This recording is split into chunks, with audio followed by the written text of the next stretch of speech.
मेरे दोस्तों, अगर आपको नोवेल पसंद आए तो वीडियो को लाइक कर दो, कमेंट कर दो और मेरे चैनल नोवेल एक्सप्लेनर को सब्सक्राइब कर दो ताकि आपको नया वीडियो तुरंत मिल सके।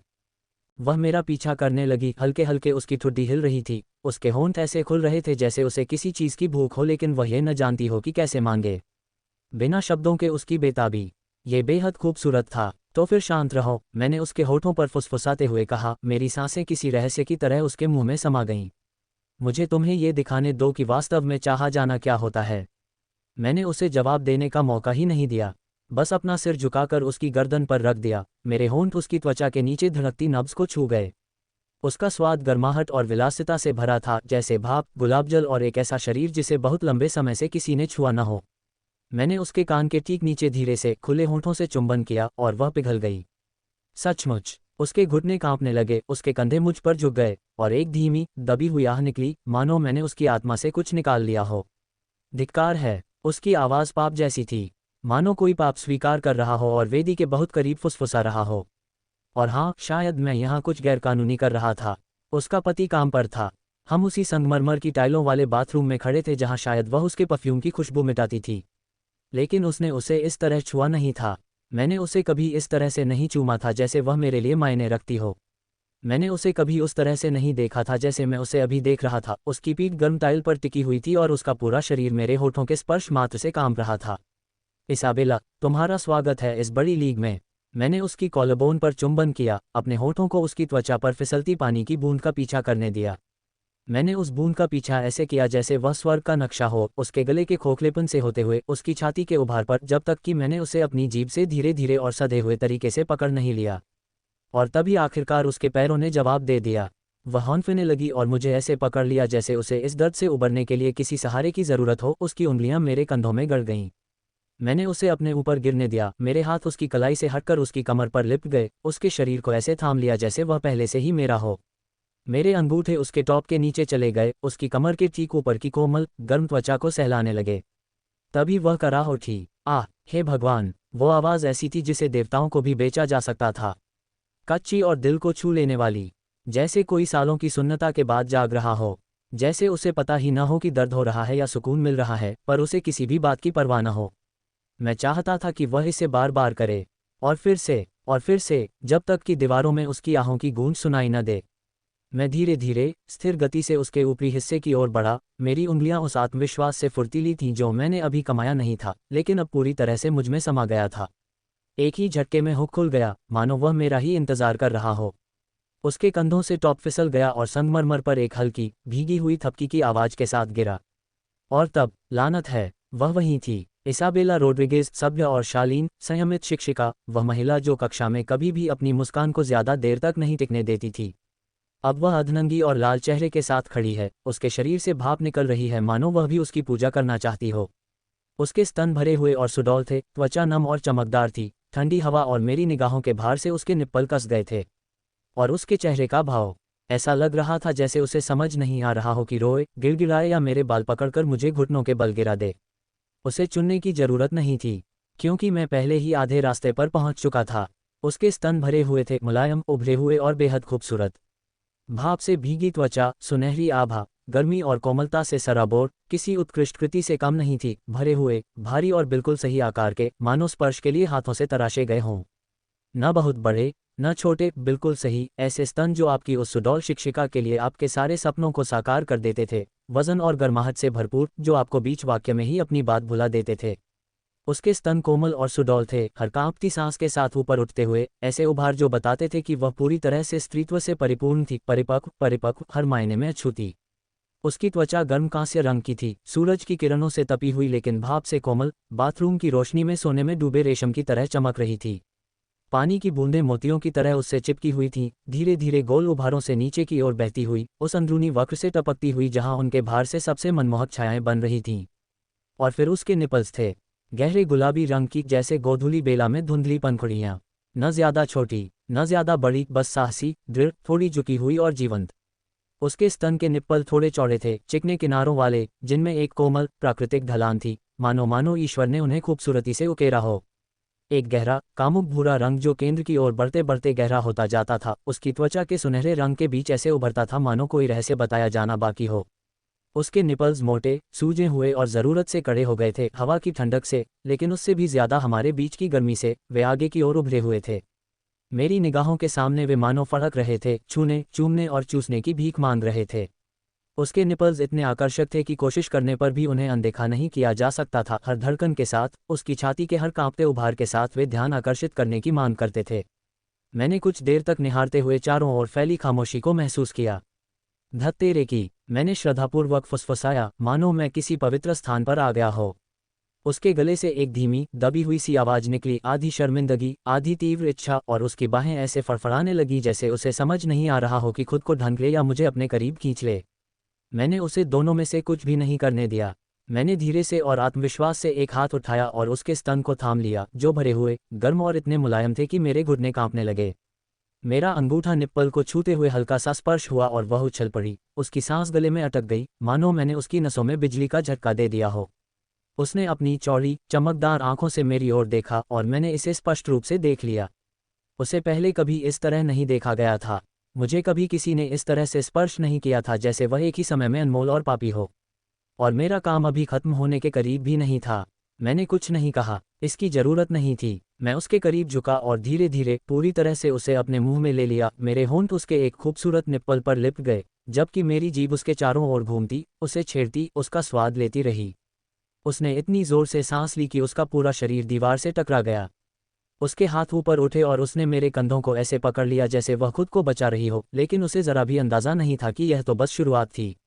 उसकी त्वचा मेरी जीभ पर गर्म थी, भाप और चाहत से लथपथ। मैंने धीरे से चूसा, फिर हल्की सी आवाज़ के साथ छोड़ दिया, और फिर अपनी जीभ को उसके निप्पल के आसपास फिर से फेरा। मैंने उसे कांपते हुए देखा। उसका सिर पीछे की ओर झुक गया और उसकी आंखें ऐसे फड़फड़ाने लगी जैसे वह धरती और किसी पवित्र जगह के बीच तैर रही हो। और फिर मैंने दूसरे स्तन से दूध पिलाना शुरू कर दिया। मैं जो कर रहा था उसके लिए पूजा शब्द बहुत हल्का था। यह महज आनंद की बात नहीं थी, यह उन सभी पुरुषों की यादों को मिटाने की बात थी जिन्होंने उसे बिना देखे ही छुआ था। मेरा मुंह पूरी तरह समर्पित था, जीभ धीरे धीरे गीले गोल घेरे बना रही थी, होंठ चाटते हुए कोमल चुंबन दे रहे थे। मैंने उसके निप्पल को अपने होठों के बीच घुमाया, फिर चूसा। गहरे, धीमे खिंचाव से उसकी कमर ऐसे फड़क रही थी जैसे मैं पहले से ही उसके अंदर हूँ। और मेरा हाथ, असली जादू तो वहीं से शुरू हुआ। दूसरा हाथ उसकी कमर पर नीचे सरक गया, हथेली चौड़ी, उंगलियां फैली हुई, ऐसा लग रहा था मानो वह उसके शरीर को उससे भी बेहतर जानता हो।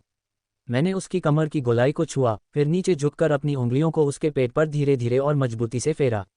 मेरे स्पर्श से वह कांप उठी। मेरी उंगलियों के नीचे उसकी मांसपेशियां कस गईं, कूल्हे धीरे धीरे मेरी ओर झुक गए, मानो उसका शरीर किसी ऐसी चीज का पीछा कर रहा हो जिसे वह अभी तक समझ भी नहीं पाया हो। क्योंकि मेरा स्पर्श सामान्य नहीं था। ये सिर्फ त्वचा का त्वचा से स्पर्श नहीं था। वह उसे जानती थी, उसकी चाहत को महसूस करती थी। शरीर की देन वह क्षमता एक चिंगारी की तरह सक्रिय हो उठी, हर दबी हुई पीड़ा, हर छिपी हुई इच्छा को बाहर निकाल लाए, मानो मैं सिर्फ एक स्पर्श से उसकी परतों को खोल रहा था। और उसने इसे महसूस किया। उसकी सिसकी फूट पड़ी, तेज, बेबस और दर्द भरी, मानो मैंने उसकी सांसें चुरा ली हों और उन्हें आग की तरह वापस पिला दिया हो। मेरी उंगलियां अभी तक उसकी टांगों के बीच नहीं गई थीं, बस उसकी कमर, उसकी जांघों को छू रही थीं, उस नाजुक त्वचा को सहला रही थी जहां उसका तौलिया अभी भी चिपका हुआ था। उसके पैर फिर लड़खड़ा गए, इस बार सचमुच, और मैंने उसकी कमर पर हाथ रखकर उसे कसकर अपनी छाती से लगा लिया। उसका स्तन मेरे होंठों से दब गया और मैंने उसे फिर चूमा, अब कोमल, श्रद्धापूर्ण। मेरी जीभ उसके निप्पल पर ऐसे फिसल रही थी मानो मैं उसे स्मृति में चित्रित कर रहा हूँ। क्या तुम्हें वो महसूस हो रहा है? मैंने उसकी त्वचा से सटकर फुसफुसाया, मेरी आवाज़ गर्मी से भरी हुई थी। ऐसा तब होता है जब एक आदमी को ठीक से पता होता है कि तुम्हें कैसे छूना है। वह जवाब नहीं दे सकी, शब्दों से नहीं, वह बस सिसकती रही। उसकी सांसें अटक गईं, उसकी जांघें आपस में इस तरह दबी हुई थीं जैसे वह किसी बाढ़ को रोक रही हो। इसलिए मैंने अपना हाथ धीरे धीरे नीचे सरका दिया। उसकी कमर के उभार पर उंगलियां इतनी गहराई तक धंस गईं कि वह मेरी ओर झुक गई, और फिर सामने की ओर, तौलिए के किनारे को धीरे धीरे नीचे खींचते हुए, जब तक कि वह उसकी कमर पर खतरनाक रूप से नीचे लटकने लगा। मेरा अंगूठा कमरबंद के ठीक नीचे फिसल गया, उसे छेड़ते हुए। उसका पूरा शरीर गिड़गिड़ा रहा था, भले ही उसके मुंह से अभी शब्द न निकल पा रहे हों। और मेरी पूजा अभी समाप्त नहीं हुई थी। ऐसा तब तक नहीं हुआ जब तक कि उसे उस तरह से देखे जाने, छुए जाने और जाने जाने से बेहोश नहीं कर दिया गया जैसा पहले कभी किसी ने नहीं किया था। कहो, मैंने धीमी और स्थिर आवाज़ में आदेश दिया। मेरी कांसे जैसी आंखें उसकी आंखों में इस तरह टिकी थीं जैसे कोई बंधन हो जिससे वह खुद को छुड़ा न सके। कहो कि तुम्हें और चाहिए। उसकी सांस अटक गई, सीना तेजी से फूलने लगा। मैं मुझे और चाहिए, उसने हौंफते हुए कहा, जैसे कोई धीमी गति से कबूलनामा कर रहा हो, ज़रूरत से भरा हुआ और उसके नीचे दबी हुई कोई गहरी भावना। मुझे बस यही चाहिए था। मैंने उसकी जीन्स उतारने में जल्दबाजी नहीं की। मकसद वो नहीं था, मकसद उसे यह एहसास दिलाना था, हर पल, हर इंच, हर सांस। तो मैं घुटनों के बल से थोड़ा सा उठा ताकि अपना मुंह वापस उसके स्तनों पर ला सकूं और उन्हें इस एकाग्रता से चूम सकूं कि समय का कोई महत्व ही न रह जाए। मेरे हाथ फिर से उसकी कमर पर धीरे धीरे, स्थिर और गर्माहट से ऊपर की ओर सरके, हथेलियों ने उसकी पसलियों के घुमाव को महसूस किया और फिर एक बार फिर उसके पूरे सीने को थाम लिया। हे भगवान, जिस तरह से उन्होंने मेरे हाथों को भर दिया, कोमल और भारी, मानो उन्हें पकड़ने, छूने और पूजा करने के लिए ही बनाया गया हो। मैंने सबसे पहले उसके एक स्तन के निचले हिस्से को चूमा, ठीक उसी जगह जहां भाप से उसकी त्वचा अभी भी नम और गर्म थी। मेरे होंठ धीरे धीरे उसके घुमाव को छूते हुए आगे बढ़े, उसे मेरी सांसों की गर्मी का एहसास कराते हुए। फिर मेरी जीभ उसके निप्पल पर फिर से फिली, गीली, शरारती, जानबूझकर। वह चीख पड़ी, उसकी आवाज़ का चीख बेबस थी, मानो मैंने कामुकता से भी कहीं ज्यादा गहरी किसी चीज़ को छू लिया हो। मानो उसका शरीर समझ ही नहीं पा रहा था कि अब क्या करे। मेरी जीभ धीरे धीरे और दृढ़ता से गोल गोल घूमी, फिर चूसने लगी। मैं उसे आनंद से सराबोर करना चाहता था। मैं चाहता था कि उसके शरीर की हर नस मुझे याद रखे। अब उसकी उंगलियां मेरे बालों में थीं, कसकर पकड़ रही थीं, धीरे से खींच रही थीं, जैसे ही उसके कूल्हे आगे की ओर दब रहे थे, मानो सहज प्रवृत्ति हावी हो रही हो, जैसे उसका शरीर बिना अनुमति मांगे मेरी जीभ के हर इशारे का पीछा कर रहा हो। मैंने हल्के से काटा, बस इतना कि वह हौंफने लगे। फिर मैंने एक हल्की सी आवाज़ के साथ उसे छोड़ दिया और दूसरे की ओर बढ़ गया। इस बार यह धीमा था और भी कष्टदायक। मेरा हाथ उसके स्तन को मसल रहा था, अंगूठा उसके निप्पल की चिकनी त्वचा को सहला रहा था, जबकि मेरा मुंह ऊपर से, फिर किनारे से और अंत में शिखर तक चुंबन करता हुआ जा रहा था, जहां मैंने धीरे धीरे और गहराई से चूसा, जब तक कि उसके घुटने लगभग फिर से लड़खड़ा नहीं गए। वह कांपती हुई, सांस फूलती हुई सी सिसक रही थी। पीटर, वह कराह उठी, उसकी आवाज़ कांप रही थी, मानो उसे पता ही न हो कि अब कौन सी भाषा बोलनी है। मुझे पता है, जानम, मैंने उसकी त्वचा से सटकर फुसफुसाया। मैं तुम्हारे साथ हूँ, अभी तो बस शुरुआत है। मैंने एक हाथ उसके स्तन पर रखा, धीरे से दबाते हुए, उंगलियां उसकी गोलाई पर फिरा रही थीं, जबकि मेरा दूसरा हाथ उसकी कमर से नीचे कूल्हों तक सरक गया।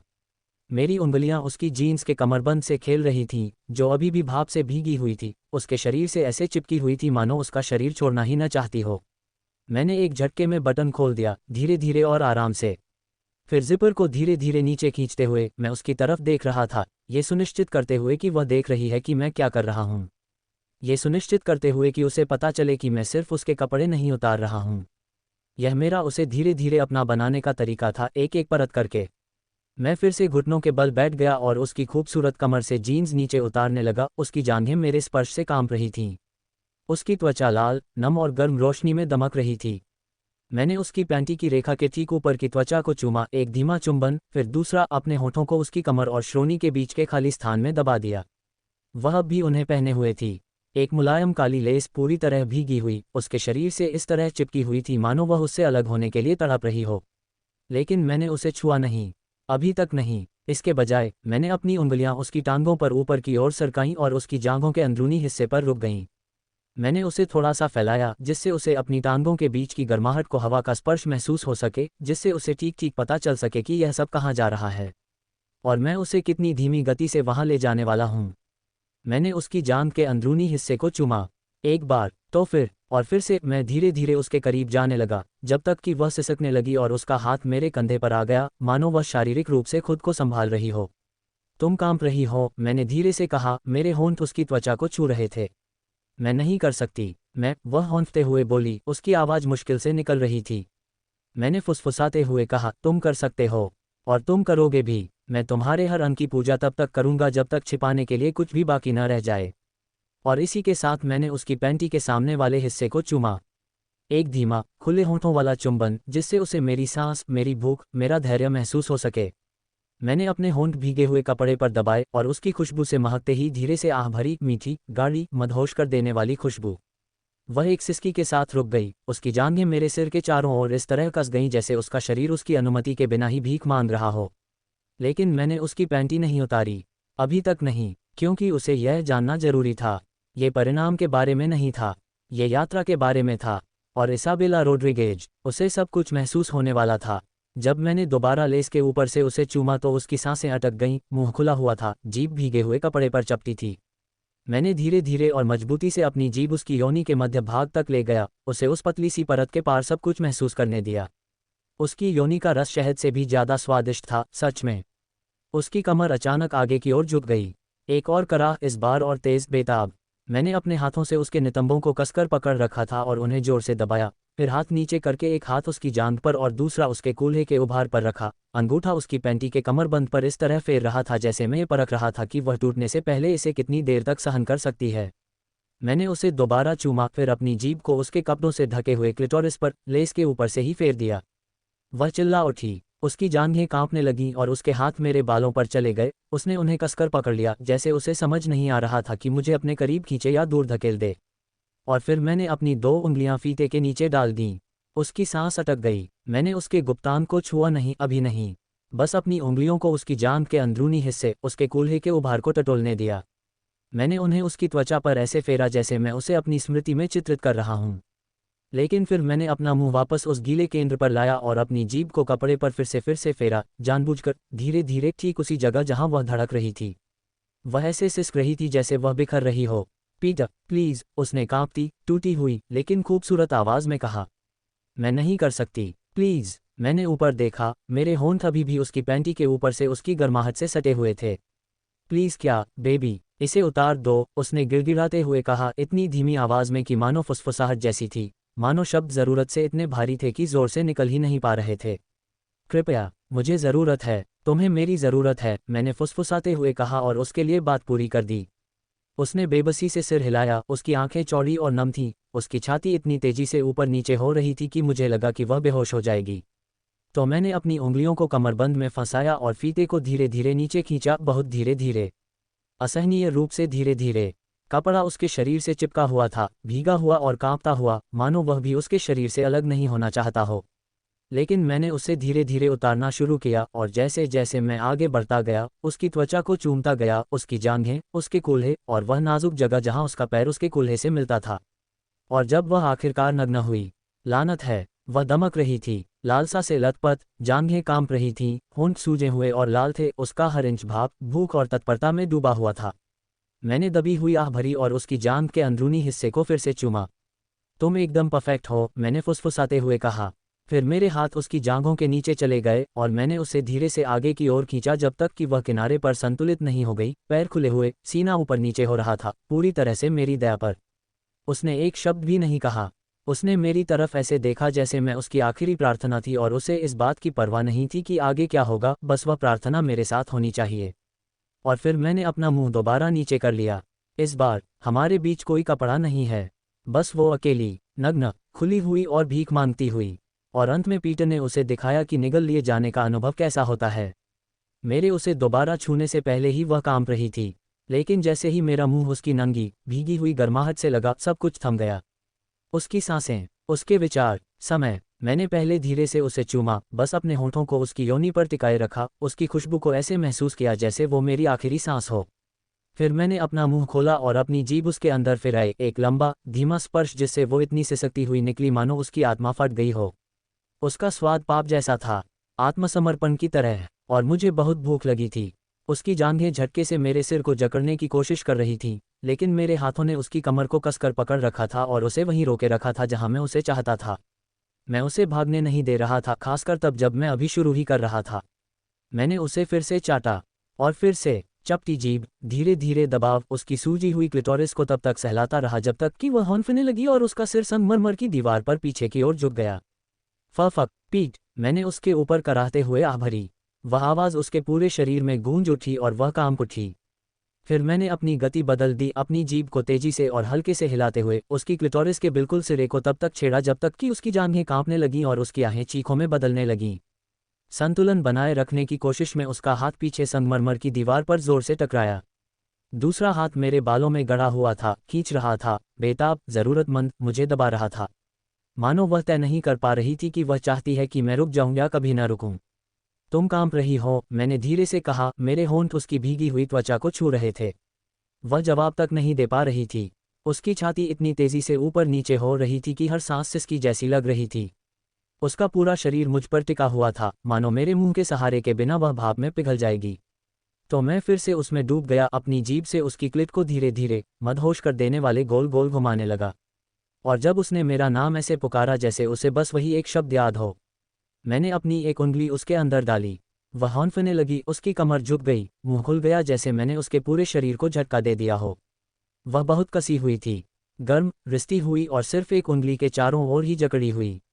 मैंने इसे धीरे धीरे हिलाया, इसे मोड़ते हुए और अंदर की ओर खींचते हुए, हर प्रतिक्रिया को समझने की कोशिश की। हर आह को, हर बार जब उसके कूल्हे उछलते या उसके पैर कांपते, मैं खुद को समायोजित करता, सिर्फ ये देखने के लिए कि मैं उसे कितना आगे धकेल सकता हूँ।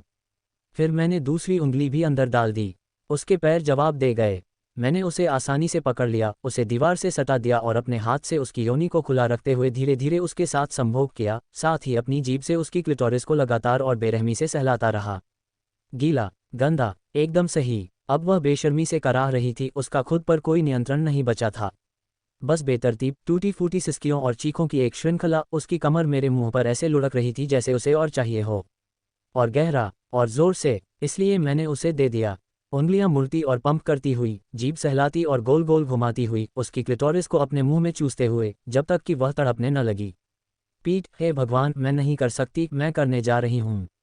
मैं रुका नहीं, मैंने हार नहीं मानी, मैं चाहता था कि वह पूरी तरह टूट जाए। और उसने ऐसा किया। वह इतनी जोर से चीखी कि उसकी आवाज़ दीवारों में गूंज उठी। उसकी जांघें मेरे सिर के चारों ओर कस गईं, उसके कूल्हे आगे की ओर झटक गए, उसकी उंगलियां मेरे बालों को ऐसे खींच रही थीं जैसे उसे किसी चीज़ की ज़रूरत हो, किसी भी चीज़ की सहारा लेने के लिए, जबकि उसका शरीर मेरे हाथों में चकनाचूर हो रहा था।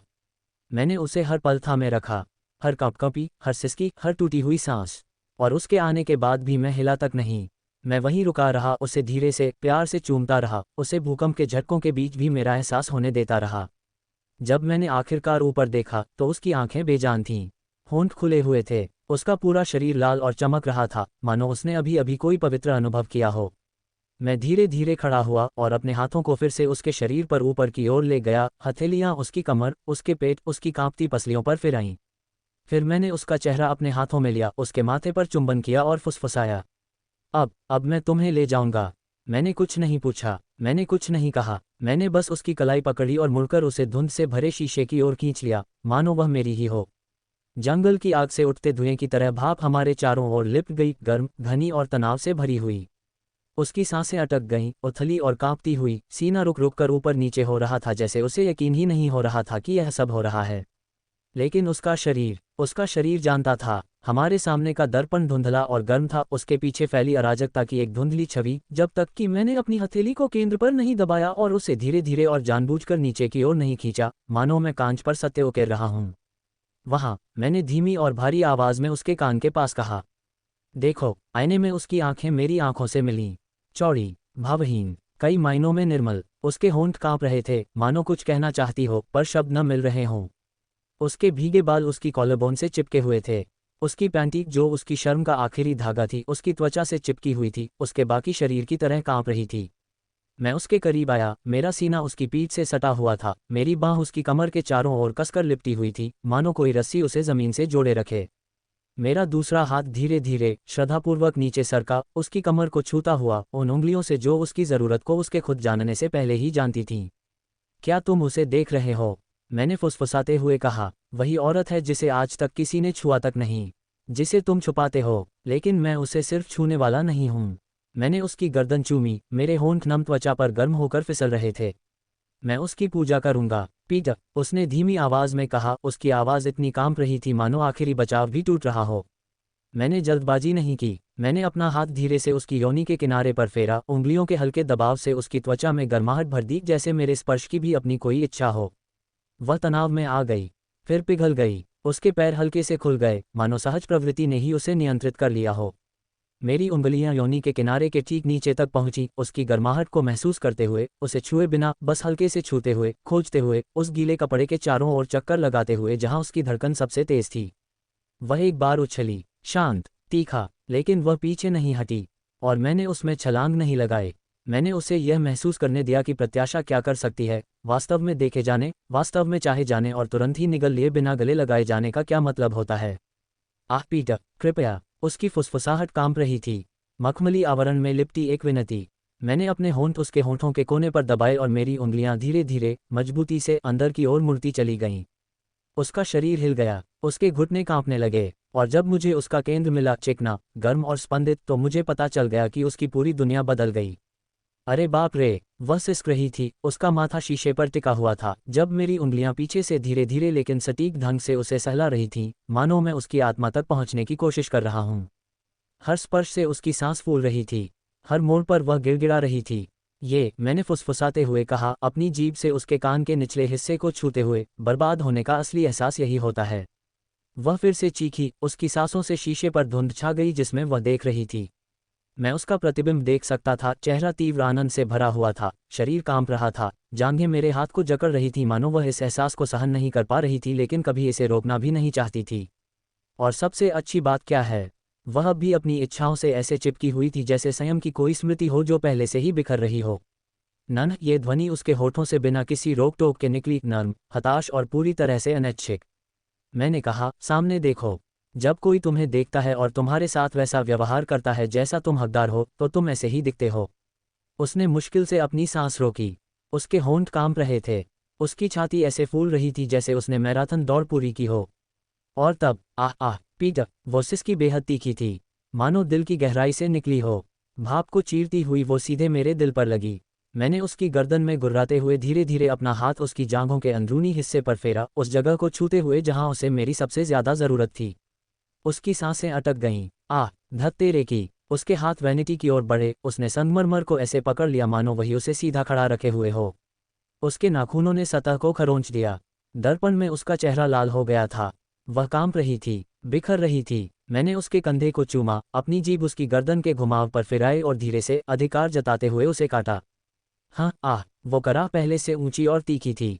उसका सिर पीछे की ओर झुक गया, उसका शरीर और भी कसकर मुझसे चिपक गया।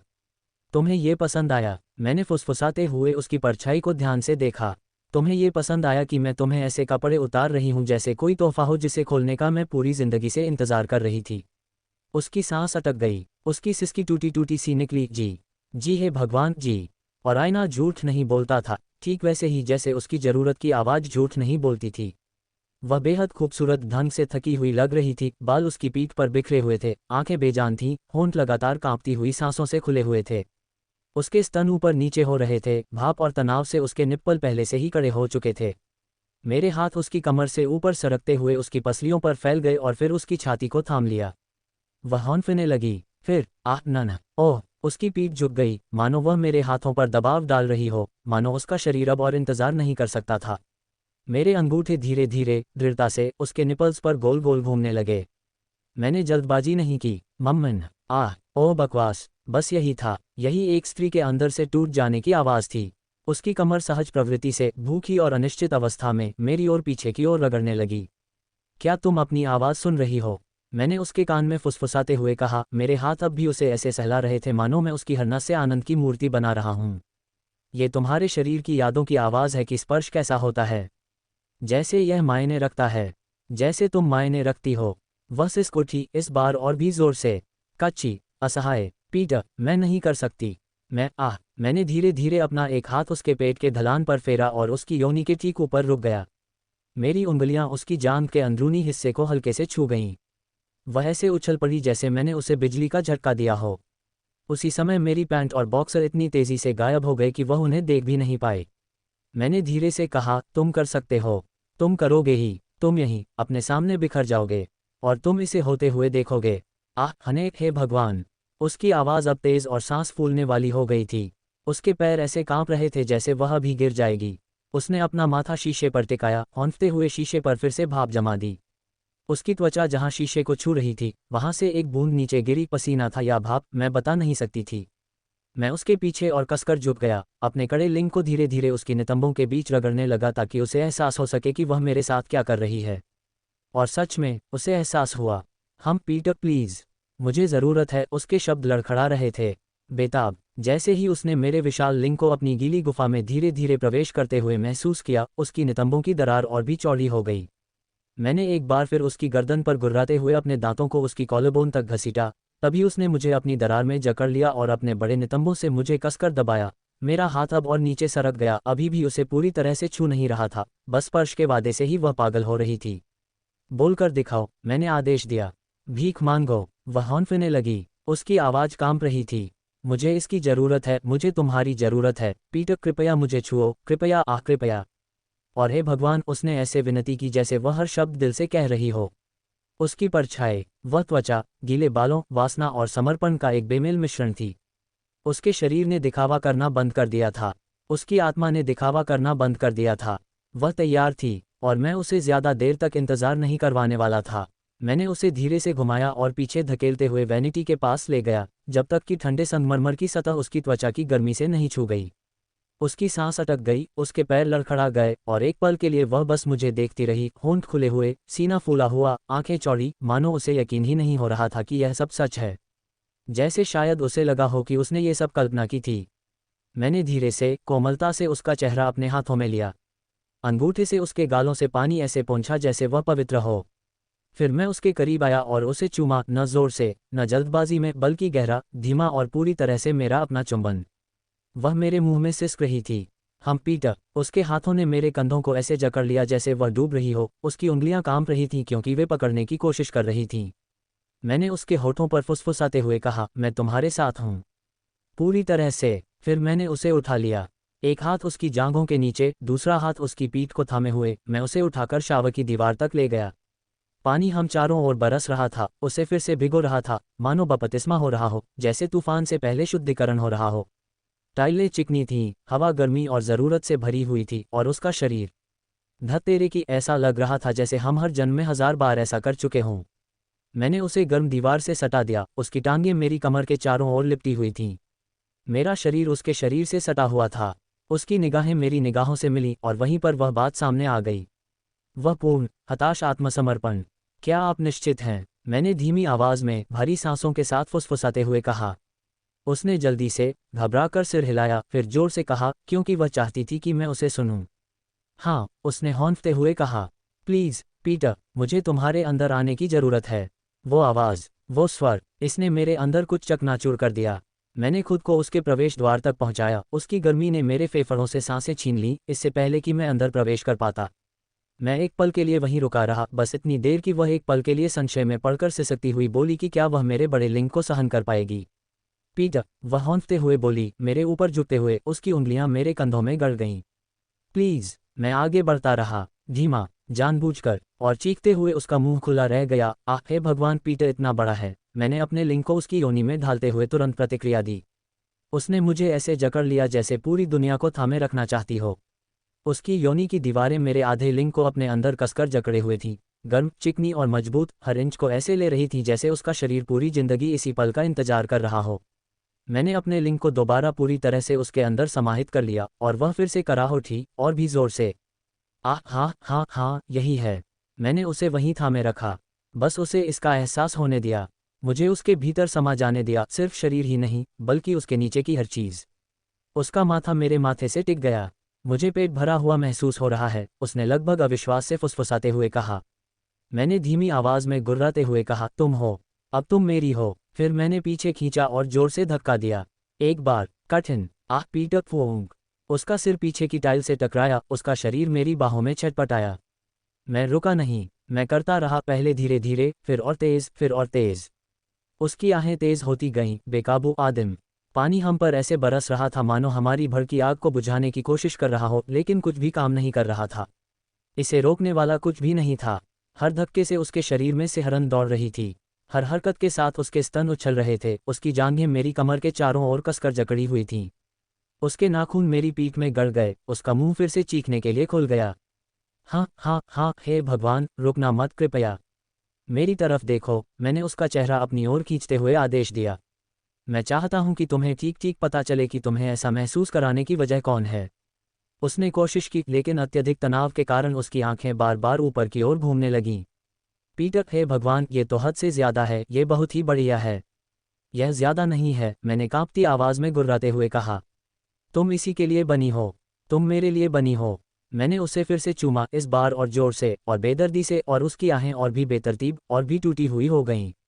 उसके कूल्हों के मेरे शरीर से टकराने की आवाज़, गर्मी, पानी, उसका भीगा हुआ शरीर मेरे हाथों में पूरी तरह खुला और असहाय, ये सब मुझे पागल कर रहा था। मुझे महसूस हो रहा था कि वह मेरे करीब आ रही है। उसके पैर और भी तेजी से कांपने लगे। हर धक्के के साथ उसकी योनि की दीवारें मुझ पर और भी कसती गईं, मानो उसका शरीर मुझे फंसाने की कोशिश कर रहा हो, मुझे और गहराई तक खींच रहा हो, कभी न छोड़ने की कोशिश कर रहा हो। पीटर पीटर पीटर, उसकी आवाज़ तेज और घबराहट भरी थी। नज़दीक। मैंने अपनी गति धीमी कर दी। गहरी पकड़ बनाई, अपनी कमर को एक बार घुमाया, उस जगह पर रगड़ा जिससे वह चीख पड़ी। आह नन, हाँ बिल्कुल वहीं, रुको मत, बिल्कुल मत रुको। मैंने उसे फिर से जोर से धक्का दिया। बार बार। मेरी लय तेज थी लेकिन नियंत्रित थी, हर धक्के के साथ उसका शरीर हिल रहा था। फिर मुझे महसूस हुआ उसकी सहनशक्ति चरम पर थी, उसकी योनि सिकुड़ गई थी, उसकी जांघें बेकाबू होकर कांप रही थीं। वह कगार पर थी। मेरे पास आओ, मैंने उसके होठों पर फुसफुसाया। अभी। मैंने जोर से धक्का दिया, उसने एक बार मेरे लिंग को कसकर पकड़ा और फिर एक बांध टूटने की तरह छोड़ दिया। और वह बिखर गई। आह पीटर पीटर। उसका शरीर कांप उठा। उसका मुंह एक खामोश चीख में खुल गया, फिर एक गहरी सांस के साथ बंद हो गया। मुझे लगा जैसे वह हवा में ही घुट रही हो। उसकी टांगें मेरे चारों ओर जकड़ गईं। उसके नाखून मेरी पीठ पर खरोंच रहे थे। उसका चरम सुख किसी ज्वार की लहर की तरह पूरे शरीर में फैल गया। अंतहीन। और मैं करता रहा, बस उसे दुगना एहसास दिलाने के लिए कि मेरा हिलता हुआ लिंग उसकी अथाह धारा में तैर रहा है, जैसे उसका रस पानी में मिल रहा हो। मैं करता रहा। उनकी दूसरी रिलीज और भी जबरदस्त थी, उनकी आवाज़ कर्कश और कांपती हुई थी। हाहा पी पीटर, हे भगवान, हाँ हाँ हाँ, मैं नहीं कर सकता, आह। मैंने उसे कसकर पकड़ लिया, उसका शरीर झटकों से कांप रहा था, उसकी छाती मेरी छाती से लगी हुई थी, उसकी धड़कन मेरी पसलियों से टकरा रही थी। हम उसी स्थिति में रहे। अभी भी जुड़े हुए हैं। अभी भी कांप रहे हैं। पानी हम पर पर्दे की तरह बरस रहा है। मैंने अपना माथा उसके माथे से सटा दिया, आंखें बंद कर लीं, सांस धीमी हो गई। उसके होंठ मुश्किल से हिले, लेकिन मुझे लगा जैसे वो शब्द मेरे मुंह पर आ गए हों। तुम्हारा, उसने फुसफुसाते हुए कहा। मैं तुम्हारी हूँ। नहाने के बाद उसने एक शब्द भी नहीं कहा, कह ही नहीं सकती थी।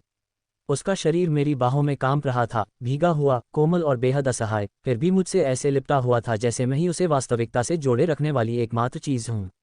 मैंने उसके चेहरे से गीले बाल हटाए, उसके माथे को छूते हुए धीरे से कहा, अभी भी मेरे साथ हो। उसने कमजोर स्वर में सिर हिलाया, उसकी आंखें भारी और बेजान थीं। अच्छा, क्योंकि मेरा काम अभी खत्म नहीं हुआ था। मैं शॉवर से बाहर निकला, उसे ऐसे उठाए हुए जैसे उसका कोई वजन ही न हो। मेरा लिंग अभी भी उसके अंदर गहराई तक धंसा हुआ था, हर धड़कन के साथ धड़क रहा था। मेरे हिलने पर उसकी सांसें अटक गईं, उसकी उंगलियां मेरी त्वचा में ऐसे गड़ गईं जैसे मुझे वापस पाना चाहती हों। हम बाथरूम से निकलकर गलियारे में आ गए, हर कदम इस बात का स्मरण दिला रहा था कि यह महज एक पल नहीं था। यह एक दावा था। लिनेन की अलमारी के पास लगे पूरे आकार के दर्पण के सामने मैं रुका और उसे ऊपर उठाया ताकि वह अपना ही प्रतिबिंब देख सके। दर्पण धुंधला था, लेकिन धुंध के बीच से उसने खुद को देखा, लाल गाल, नम त्वचा और हल्के से खुले होंठ, मानो अभी भी मेरा स्वाद महसूस कर रही हो। वह कांपती हुई, टूटी हुई सी आवाज में बोली, हे भगवान, तुम अब भी मुझसे भरे हुए हो। मैंने फुसफुसाते हुए कहा, मेरी आवाज़ उम्मीद से भरी हुई थी। और अभी तो आधा रास्ता भी तय नहीं हुआ है। बिना इंतजार किए मैंने उसे फिर से उठाया और लिविंग रूम के उस पार ले जाकर आलीशान सोफे पर बिठा दिया। उसने मेरी तरफ देखा, हैरान और पसीने से तर, उसका शरीर भाप, गर्मी और तीव्र लालसा से दमक रहा था। पलट जाओ, मैंने धीरे से आदेश दिया। उसके पैर कांप रहे थे जब वह घुटनों के बल बैठी, तकियों पर सहारा लेते हुए, नितंब हवा में ऊपर उठे हुए थे, नंगे और मेरे स्पर्श से लाल हो गए थे। मैं उसके पीछे खड़ा हो गया, एक हाथ से उसकी कमर को पकड़ते हुए जबकि दूसरा हाथ उसकी रीढ़ की हड्डी के वक्र पर फिरा रहा था। उंगलियां पानी और त्वचा से गीली थीं। मैं चाहती हूं कि तुम्हारे पड़ोसी वो शब्द सुने जो तुम्हारा पति तुमसे कभी नहीं बुलवा सका, मैंने गुर्राते हुए कहा और उसे जोर से धक्का दिया। वह चीख पड़ी, मानो मैंने उसके अंदर आग लगा दी हो। आह पीटर, फक, हाँ और गहरा प्लीज। उसकी कराहें कमरे में गूंज उठीं, तेज और बेरोक टोक। मैंने उसके कंधों को पकड़ा और हर जोरदार धक्के के साथ उसे अपनी ओर खींच लिया, उसे अपनी आंखों के सामने पिघलते हुए देखा। फिर अचानक मैंने अपना हाथ पीछे खींच लिया। डाइनिंग टेबल, अभी के अभी, मैंने आदेश दिया। वह लड़खड़ाते हुए रसोई की ओर बढ़ी, उसके पैर कांप रहे थे, आंखें बेकाबू थीं। मैंने उसे बीच रास्ते में ही पकड़ लिया, उठाया और बलि के समान चिकनी लकड़ी पर लिटा दिया। उसकी छाती तेजी से ऊपर नीचे हो रही थी, होंठ जरूरत से कांप रहे थे। मैंने उसके पैर फैलाए और झुककर अपने लिंग को उसकी गीली गर्मी से रगड़ा। तैयार। उसका सिर हिलाना सांस फूलने जैसा था। मैं धीरे धीरे, गहराई से अंदर गया, हर इंच का आनंद लेते हुए। उसकी आंखें धीरे धीरे बंद हो गईं। पीटर, ओह धत तेरे की। मैंने उसकी कलाई उसके सिर के ऊपर पकड़ ली। तुमने कहा था कि तुम्हें चाहा जाना चाहिए। तुम्हें हर जगह यही महसूस होगा। मैं उसके ऊपर चढ़ गया, उसकी जांघों के बीच फिर से घुस गया। मेरा लिंग उसकी गीली योनि को छू रहा था। वह सिसक उठी, उसकी कमर ऊपर की ओर उछल पड़ी, वह बेताब और उत्तेजित थी। क्या तुम इसे चाहती हो? मैंने पूछा, अपनी उंगली की नोक को उसकी योनि के उभारों पर रगड़ते हुए, उसके प्रवेश द्वार को छेड़ते हुए, ये देखते हुए कि कैसे उसका पूरा शरीर बेताबी से झुक रहा था। उसने तेजी से सिर हिलाया, उसकी आंखें चौड़ी और चमक रही थीं। अपनी बात खुलकर कहो, बेबी। हाँ पीटर, कृपया, मुझे तुम्हारे अंदर होने की जरूरत है, वह हौंकते हुए बोली। मुझे बस यही चाहिए था। मैंने एक धीमे, क्रूर झटके में उसे भेद दिया।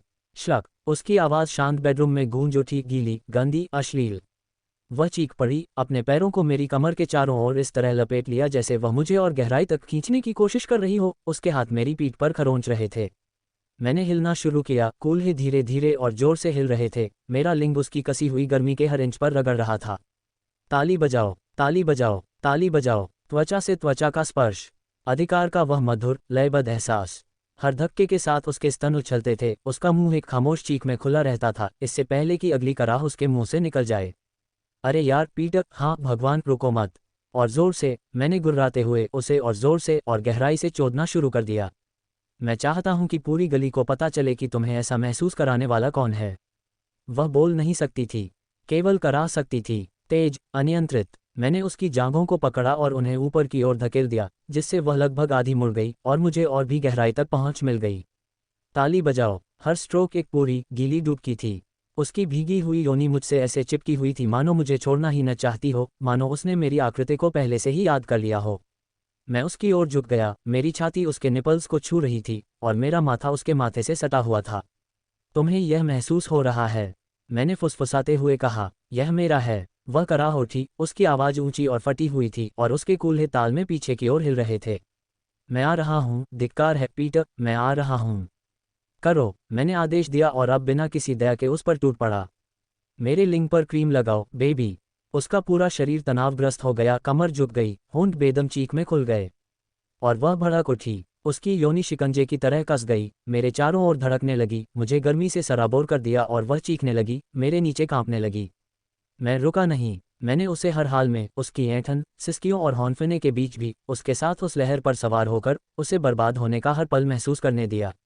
मैंने धीरे से अपना लिंग बाहर निकाला, उसके रस की बूंदें मेरे लिंग पर टपक रही थीं, और मैंने उसकी जांघ पर हल्के से थप्पड़ मारा। पलट जाओ। वह कमजोरी से करवट बदली, चेहरा गद्दे में दबा हुआ था, नितंब ऊपर उठे हुए थे जो अभी भी फड़क रहे थे। शाबाश, मैंने धीरे से कहा और उसकी कमर पकड़ ली। मैं पीछे से अंदर घुस गया और उसके मुंह से निकली टूटी फूटी, तीखी, बेतरतीब आवाज ने मुझे लगभग बेकाबू कर दिया। ताली बजाओ, ताली बजाओ, ताली बजाओ। हर धक्के के साथ उसकी कमर फड़क रही थी, मेरी पकड़ उसकी कमर पर और कसती जा रही थी, मेरे सीने से पसीना टपककर उसकी पीठ पर गिर रहा था। कमरा आवाज़ों से भर गया था, हमारी त्वचा के टकराने की आवाज़, उसकी सिसकियां और मेरे लिंग के उसकी टपकती हुई योनि में अंदर बाहर होने की चिकनी, गीली शल्क शल्क की आवाज़। सुना तुमने? मैंने गुर्राते हुए कहा। यही तो किसी के द्वारा चाहा जाने की आवाज़ होती है। वह इतनी जोर से कराह रही थी कि मुझे लगा जैसे खिड़कियां हिल रही हों। मैंने धीरे से खुद को अलग किया, एक पल के लिए अपने शरीर को उसके शरीर से टिकाए रखा, फिर उसकी कांपती हुई कमर को पकड़कर उसे ऊपर उठा लिया। पढ़ाई करो, अभी। मैंने धीमी और कठोर आवाज में आदेश दिया। उसके पैर लड़खड़ा रहे थे, लेकिन उसने कोई विरोध नहीं किया। मैंने उसे ऐसे उठाया जैसे उसका कोई वजन ही न हो, उसकी कमर मेरी कमर से सटी हुई थी, हर कदम पर मेरी सांसें अटक रही थीं। अध्ययन कक्ष का दरवाजा खुल गया, गर्मजोशी और आलिंगन का एहसास हुआ, जिसमें चमड़े और पुरानी किताबों की महक आ रही थी। मैंने उसे लकड़ी की भारी मेज पर बिठा दिया, यहाँ कोई कोमलता नहीं थी, बस ठंडा, ठोस अधिकार। उसने मेरी तरफ देखा, उसकी आंखें चौड़ी और बेकाबू थीं, होंठ सूजे हुए और खुले हुए थे मानो वह और अधिक की भीख मांग रही हो। मैंने एक पल भी बर्बाद नहीं किया। एक हाथ ने उसकी कलाइयों को उसके सिर के ऊपर जकड़ रखा था, दूसरा हाथ उसके नीचे सरक गया और उसके नितंबों को कसकर पकड़ लिया।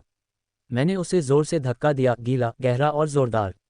ताली बजाओ, ताली बजाओ, ताली बजाओ। आवाज दीवारों से टकराकर गूंज उठी, जो उसकी हौंफने की आवाज और तेज, बेबस कराहों के साथ मिल गई। उसने दूर हटने की कोशिश की, लेकिन मैंने उसे कसकर पकड़ रखा था, उसे डेस्क पर इस तरह दबा रखा था जैसे वह मेरी ही हो। तुम मेरी हो, मैंने कर्कश और अधिकारपूर्ण आवाज में गुर्राते हुए कहा। उसकी उंगलियां लकड़ी में धंस गईं, नाखून खरोंच के निशान छोड़ रहे थे क्योंकि मैं उसे धीरे धीरे कष्टदायक झटकों से चोद रहा था। उसकी सांस अटक गई, सीना तेजी से ऊपर नीचे होने लगा। पीटर, और जोर से, प्लीज, मुझे दोबारा बताने की जरूरत नहीं थी। मैंने उसे और गहराई से जकड़ लिया, कूल्हे आगे की ओर धकेलते हुए। मेरा लिंग उसके शरीर के हर उस हिस्से को छू रहा था जिससे उसे तारे नजर आने लगे। उसकी आहें बेकाबू, अनियंत्रित और जरूरत से लथपथ हो गईं। हमारे वजन से डेस्क चरमरा उठी, जो कमरे में गूंज रही धीमी चीखों के बिल्कुल विपरीत थी। बोलो, मैंने उसका चेहरा अपनी ओर खींचते हुए कहा। जी जी, उसने हौंफते हुए, कांपती हुई आवाज में कहा। मैं तुम्हारी हूँ, और जोर से बोलो, मैं तुम्हारी हूँ पीटर, पूरी तरह से तुम्हारी। मैंने उसे जोर से चूमा, मेरी जीभ उसके मुंह में फिसल गई। मैंने उस बेबसी और चाहत का स्वाद चखा जिसे वह छिपा नहीं सकती थी। फिर मैं पीछे हट गया, भूख से मेरी आंखें काली पड़ गई थीं। अभी हमारा काम खत्म नहीं हुआ है, मैंने वादा किया और अपनी कमर को एक बार फिर से और भी गहराई से और तेजी से हिलाया। उसका शरीर मेरे नीचे कांप रहा था, आनंद और समर्पण के बीच फंसा हुआ।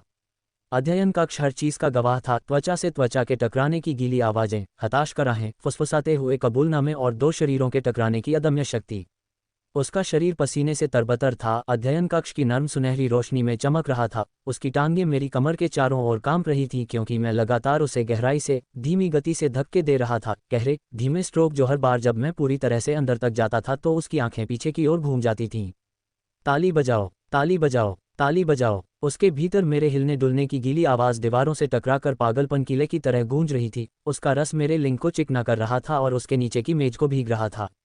वह हौंफ रही थी, बुरी तरह टूट चुकी थी। बाल बिखरे हुए, होंठ सूजे हुए, शरीर हर धक्के के साथ कांप रहा था। मैंने उसका गला हल्के से पकड़ा, दम घोंटने के लिए नहीं, बस इतना कि वह वहीं रुकी रहे और उसे यह एहसास हो कि वह मेरी है। क्या तुम्हें वो आवाज़ सुनाई दे रही है? मैंने फुसफुसाते हुए कहा और झुककर उसके कान को छू लिया। वो आवाज़ है तुम्हारे बर्बाद होने की। ताली बजाओ। वह सिसकी, फिर चीख पड़ी जब मैंने और गहराई से अंदर प्रवेश किया। एक लंबे पल के लिए खुद को उसके भीतर रोके रखा, धीरे धीरे रगड़ता रहा।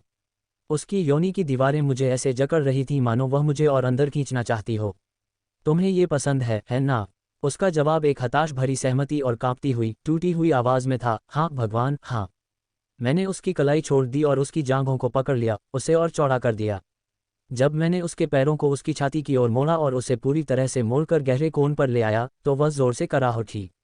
और जब मैं उससे इस तरह टकराया, उसकी चीख से कमरा गूंज उठा।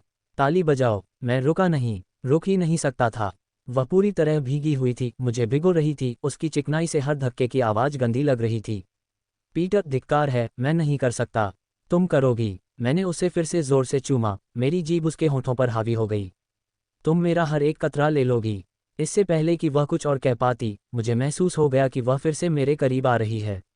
उसके पैर कांप रहे थे, उसके नाखून मेरी पीठ पर गड़गड़ा रहे थे, उसकी आहें आनंद की छोटी छोटी सिसकियों में बदल गईं। और जब वह आई तो सब कुछ शोरगुल भरा, अस्त व्यस्त और एकदम सही था। मैं कराह उठा, आखिरकार मैंने खुद को छोड़ दिया, आखिरी बार जोर से अंदर तक धक्के मारे और अपना सारा वीर्य उसके अंदर निकाल दिया। उसका नाम मेरे होठों से एक साथ अभिशाप और प्रार्थना की तरह निकला। उसका शरीर मेरे नीचे धंस गया, पूरी तरह से टूट चुका था, त्वचा लाल हो गई थी, छाती ऐसे ऊपर नीचे हो रही थी जैसे वह अभी आनंद के युद्ध क्षेत्र से भाग कर आए हो। इस बार मैंने उसे धीरे से चूमा, गहरा, कोमल। आग को थोड़ा शांत होने दिया। क्या तुम अभी भी सांस ले रही हो? मैंने उसके होठों पर फुसफुसाते हुए पूछा। उसने कमजोर स्वर में सिर हिलाया, आवाज लगभग फुसफुसाहट जैसी थी। मुश्किल से। मैंने मुस्कुराते हुए अपने अंगूठे से उसके गाल को छुआ, फिर नीचे उसकी कॉलरबोन, छाती और कांपते पेट को सहलाया। अच्छा, क्योंकि यह पहला दौर था। जब तक हम मुख्य शयन कक्ष में पहुंचे, वह ऐसे हाँफ रही थी जैसे नंगे पैर किसी तूफान से भाग कर आए हो, बेचैन, हताश, पसीने से तरबतर और बेबस। उसके पैर लड़खड़ा रहे थे, होंठ चूमने से सूजे हुए थे, वह चीख रही थी, गिड़गिड़ा रही थी। उसने नंगे पैर से दरवाजा तोड़ दिया, उसकी आंखों में एक अजीब सी आग जल रही थी, जैसे वो सिर्फ उत्तेजित ही नहीं थी, बल्कि भूखी भी थी। अभी भी उसकी सांसें फूल रही थीं, वो कांप रही थी, लेकिन मेरी कलाई पर उसकी पकड़ ढीली नहीं हुई। उसने मुझे खींचकर मास्टर बेडरूम में ले गई, मानो वो पल उसी का हो। हमारे बीच एक शब्द भी नहीं बोला गया। कमरा मंद रोशनी से जगमगा रहा था, केवल बालकनी की खिड़कियों से शहर की हल्की रोशनी और दरवाजे की दरार से छनकर आती दालान की टिमटिमाती रोशनी ही अंदर आ रही थी। परछाइयों ने उसके सुडौल शरीर को सुनहरे और चांदी के रंगों में रंग दिया था, और जब वह मेरी ओर मुड़ी, उसकी छाती ऊपर नीचे हो रही थी, ठंडी हवा से उसके निपल्स अभी भी कड़े थे। मैं लगभग घुटनों के बल गिर पड़ा, लेकिन उसने मुझे ऐसा करने नहीं दिया। उसने मुझे जोर से बिस्तर पर धकेल दिया। मैं कराहते हुए गद्दे पर पीठ के बल गिरा। मेरा सिर उसके तकियों में धंस गया जिनमें अभी भी लवेंडर और त्वचा की खुशबू आ रही थी। इससे पहले कि मैं कुछ कह पाता, वह मेरी जांघों पर बैठ गई। उसका गीला मध्य भाग मेरे लिंग के सिरे को बस छू रहा था।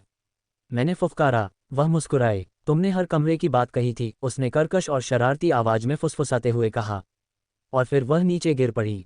धीमा, पीड़ादायक, रेशम की तरह मेरे चारों ओर लिपटी उसकी नमगर्मी आग की तरह लग रही थी।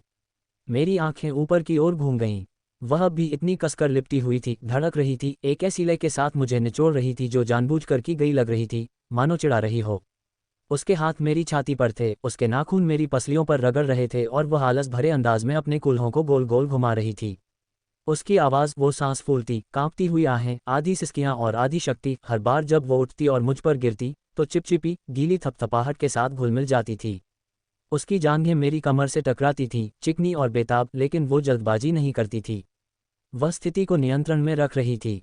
वह पीछे की ओर झुक गई, अब अपने हाथों पर सहारा लेते हुए अपने पूरे शरीर को उस अनुभव में झोंक दिया। रीढ़ की हड्डी झुक गई, बाल उसकी पीठ पर झरने की तरह बह रहे थे। उसका मुंह खुला रह गया। हर बार जब मैं उसके भीतर उस गहरे स्थान को छूता तो वह हौंकते हुए मेरा नाम पुकारती। पीटर, वहीं पर, भाड़ में जाओ, हिलो मत मत। वो उसी बिस्तर पर मेरे ऊपर सवार थी जिस पर वो हर महीने अपने पति के साथ 4 मिनट का सेक्स करके सो जाती है। ऐसी औरत इससे कहीं ज्यादा की हकदार थी। उसकी कमर और तेजी से हिलने लगी। उसकी नितंबों के मेरी त्वचा से टकराने की आवाज़ तीखी थी, जो बेडरूम की दीवारों से गूंज रही थी, तेज और निर्भीक। बिस्तर हमारे नीचे चरमरा रहा था, उसका तख्ता दीवार से ऐसे टकरा रहा था जैसे कोई धीमी गति से बजने वाली मेट्रोनोम पागलपन की ओर बढ़ रही हो। मैंने हाथ ऊपर किया, अंगूठे से उसके निपल्स को छुआ और उसे कांपते हुए देखा। फिर मैंने धीरे से, फिर जोर से चुटकी काटी और उसका पूरा शरीर कांप उठा। उसकी कराह गहरी और कर्कश हो गई। अरे यार, धत तेरे की। वह आगे झुकी, उसके होंठ मेरे होंठों से टकराए, उसकी कमर अभी भी बेकाबू, बेताब लय में थिरक रही थी। जीभें उलझ गईं, थूक आपस में मिल गया, सांसें थम गईं। मेरे हाथों ने उसके नितंबों को जकड़ लिया, उसे और तेजी से आगे बढ़ाया, उसे चरम सीमा तक पहुंचाया, हालांकि नियंत्रण उसी के हाथ में था। मैंने उसके होंठों के पास फुसफुसाते हुए कहा, तुम किसी देवी जैसी दिखती हो, तुम पाप जैसी लगती हो। उसकी आंखें फड़क उठीं। तो फिर मेरी पूजा करो। और मैंने वैसा ही किया, अपने कूल्हों को ऊपर उठाते हुए, उसके हर उछाल, उसके शरीर के हर मोड़ का साथ देते हुए, जब तक कि वह मेरी गर्दन में सिर रखकर रोने लगी, एक और चरम सुख से कांपने लगी जिससे उसका पूरा शरीर मेरे चारों ओर कस गया। हमारी आवाज़ें, त्वचा के टकराने की आवाज़, हौंफती सांसें, और जब वह मेरे ऊपर सवार थी तो होने वाला चिकना खिंचाव बिना किसी शर्म के कमरे में गूंज रही थी। और वह चलती रही। उसके आने के बाद भी वह नहीं रुकी। वह इसे अपने शरीर पर अंकित करना चाहती थी। ताली बजाओ, ताली बजाओ, ताली बजाओ। उसकी भीगी हुई त्वचा के मेरी त्वचा से टकराने की आवाज़ ने मुझे पागल कर दिया। तुम्हें देखो, मैंने कराहते हुए कहा।